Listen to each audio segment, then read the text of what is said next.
சிவப்பு பாண்டாக்கள் ஃபயர்ஃபாக்ஸ் என்றும் அழைக்கப்படுகின்றன. இவை பெரும்பாலும் மூங்கிலையே உணவாக கொள்கின்றன.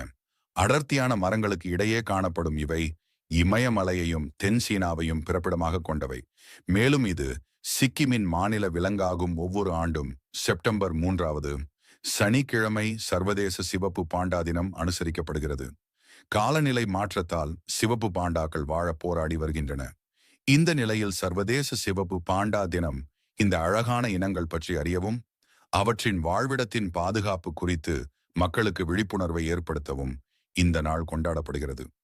உலகம் முழுவதும் உள்ள சிவப்பு பாண்டாக்களின் எண்ணிக்கை துல்லியமாக தெரியவில்லை என்றாலும் இயற்கை பாதுகாப்புக்கான சர்வதேச ஒன்றியத்தின் பட்டியலின்படி சுமார் 10,000 சிவப்பு பாண்டாக்கள் இருப்பதாக கூறப்படுகிறது.